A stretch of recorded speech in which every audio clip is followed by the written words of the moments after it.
मैं महंत भाई तिवारी, राष्ट्रीय उपाध्यक्ष, भारतीय राष्ट्रवादी पार्टी, आप सभी देशवासियों को, पार्टी के कार्यकर्ताओं को आज़ादी के 76वें स्वतंत्रता दिवस पर सभी को बधाई, अभिनंदन और श्रद्धा सुमन उन वीर शहीदों के लिए जिनकी शहादत पर आज हिंदुस्तान अपना गर्व महसूस कर रहा है। उनके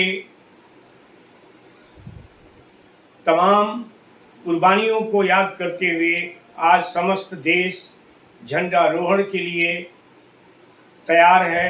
कल लाल किले की प्राचीर से हमारे देश के प्रधानमंत्री महोदय झंडा अभिवादन करेंगे और उसी के साथ पूरे देश में सभी लोग अपने अपने घरों में, अपने अपने संस्थानों में, प्रतिष्ठानों में झंडारोहण का भी कार्यक्रम करेंगे। साथियों, जैसा कि आपको मालूम है, भारत की आज़ादी दुनिया की इकलौती ऐसी आज़ादी है जिसमें बिना ज़्यादा रक्तपात किए हुए भी हिंदुस्तान को आज़ादी मिली। इसका सफल नेतृत्व करने वाले हमारे वीर जवानों और वीर शहीदों के साथ साथ उस वक्त के तमाम उन नेताओं को जाता है जिन्होंने सत्य और अहिंसा के मार्ग पर चल करके हिंदुस्तान को आज़ाद कराया और सफल लोकतंत्र की स्थापना किया। मैं ये आप लोगों को बताना चाहता हूँ कि हिंदुस्तान की आज़ादी इसलिए दुनिया में बेनज़ीर है क्योंकि सबसे कम समय में और सबसे बड़े संघर्ष में भी लोगों ने इतना त्याग और बलिदान दिया जिसकी वजह से हमारा देश आज़ाद हुआ। आपको याद होगा कि अंग्रेज़ यहाँ से जाते जाते समय भी हमको इतना छत बिछत कर दिए, देश के इतने टुकड़े करवा दिए कि वो उसकी घाव आज भी हम महसूस करते हैं। हमारा दोस्त, हमारे आज़ादी के लड़ाई में लड़ने वाले तमाम वो साथी जो अफ़गानिस्तान में रहे, जो पाकिस्तान में रहे, जो आज बांग्लादेश में रह रहे हैं, उन सब ने मिल करके हिंदुस्तान को आज़ाद कराने के लिए एक साथ मिल करके लड़ाई लड़ी थी। और गांधी जी का ये कहना था कि आप आज़ाद भारत को छोड़ करके चले जाइए, हम लोग अपनी समस्याओं को सुलझा लेंगे। लेकिन ऐसा नहीं हो पाया। उन्होंने जो यहाँ पर जातिवाद का जहर, धर्म का जहर और भाषा और प्रांत का जहर और तमाम तरह के जहरीले जो बीज बो करके गए, जिसकी वजह से आज भी हिंदुस्तान में तमाम तरह से लोग उन बातों में आकर के भ्रमित हो करके और अपनी आज़ादी को खोने का काम कर रहे हैं। आज हिंदुस्तान में उस वक़्त जो माहौल था उससे अभी हम सुधरे ही थे, उससे हम उबर ही रहे थे कि हमारे ऊपर पाकिस्तान ने कबायलियों के नाम पर एक आक्रमण कर दिया। अभी हम उससे उबर ही रहे थे कि चीन ने हमारे ऊपर आक्रमण कर दिया। उससे हम अभी उबर ही रहे थे कि गोवा में आंदोलन शुरू हो गया। इन तमाम स्थितियों में भी हमारा जो कुशल नेतृत्व था, पंडित जवाहरलाल नेहरू के नेतृत्व में, उन सब का डट कर मुकाबला किया और जो करोड़ों हिंदुस्तान में शरणार्थी आए थे उनके पुनर्वास के लिए काम किया।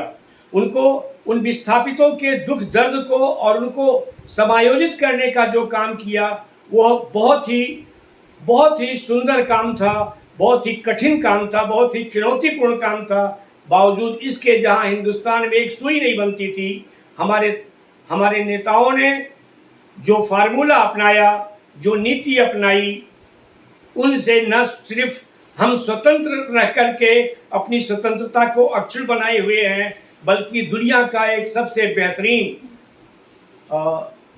बेहतरीन शासन व्यवस्था, जिसको आप कह सकते हैं कि लोकतंत्र को सफल तरीके से जीते हुए आज हम 76वां गणतंत्र दिवस, स्वतंत्रता दिवस मना रहे हैं।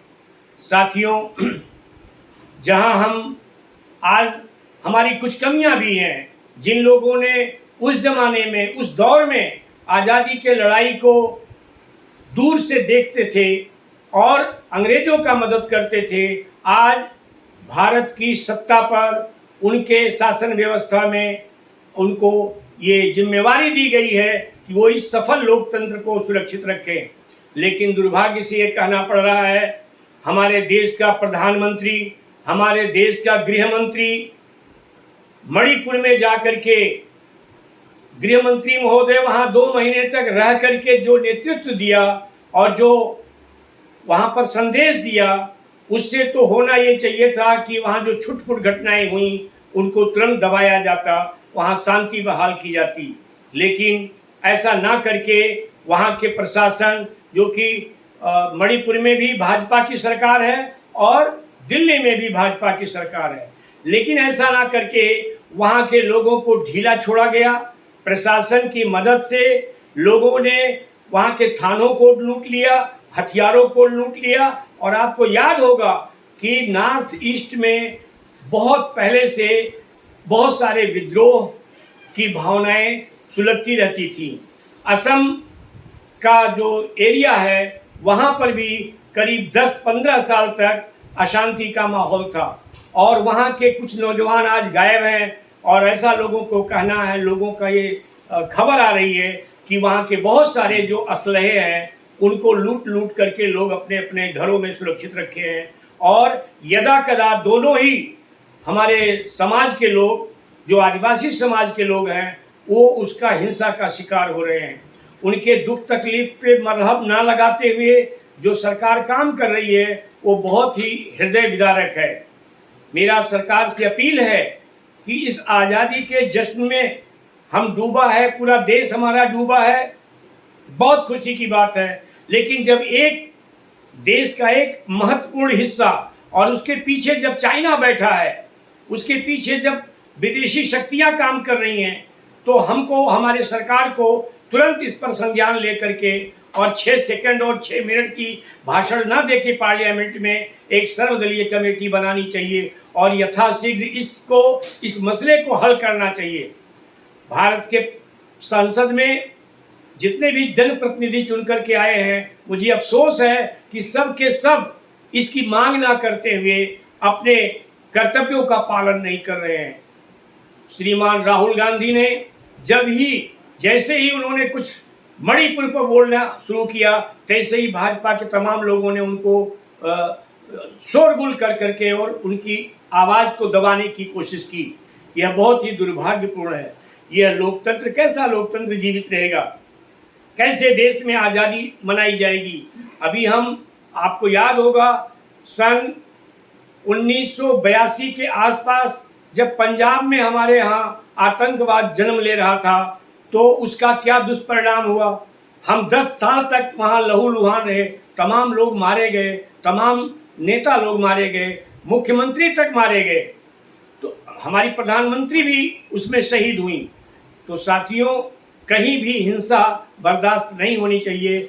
हिंसा अगर मौलिक तौर पे आप उनको देखा जाए तो आपका कर्तव्य है कि आप वहाँ के उनके जाकर के नागरिकों से मिले, वहाँ पर उनके आंसू पोंछें, वहाँ पर अमन और कायम शांति और हमदर्दी बहाल करें। लेकिन ऐसा आप नहीं कर रहे हैं, उससे आप हमेशा बचते हैं। ये बचने का जो फार्मूला है, इससे देश तबाह हो जाएगा।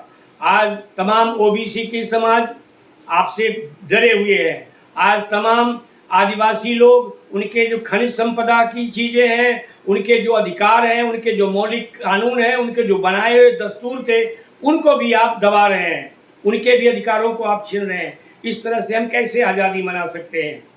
आज देश में तमाम नौजवान बेरोजगार हैं, हजारों लाखों लोगों को आप 5 किलो अनाज दे करके उनको जीवित रखने के लिए मजबूर हैं। तो आप सोचिए कि आपका सुशासन किधर जा रहा है। आप ऐसा कोई सुशासन नहीं कर पा रहे हैं जिससे देश के लोगों को ऐसा लगे कि हाँ, हमने एक बहुत अच्छी तरक्की की तरफ हम जा रहे हैं। मेरा आज इस स्वतंत्रता दिवस पर आप सभी को बधाई देने का अधिकार तो है ही। मैं सबको बधाई देता हूं और सबसे अपील करता हूं कि आप लोग शांति बहाल कैसे देश में हो, समाज में हो, इसके लिए प्रयास करें। अपने अपने घरों पर, अपने अपने प्रतिष्ठानों में झंडारोहण कल जरूर करें। जश्न आज़ादी बहुत ज़ोर शोर से मनाएं और कोशिश करें कि आपके आसपास के जितने भी बिरादरी और समाज के लोग हैं उनसे आप मेल जोल करके भारत की सच्ची आज़ादी के लिए प्रार्थना करें और उन खूबियों को बरकरार रखें जिनसे हमारा हिंदुस्तान आज दुनिया में एक सफल लोकतंत्र की परिभाषा गढ़ता है। इनकलाब जिंदाबाद। बहुत बहुत धन्यवाद। हार्दिक शुभकामनाएं। जय भारत, जय हिंद, जय संविधान।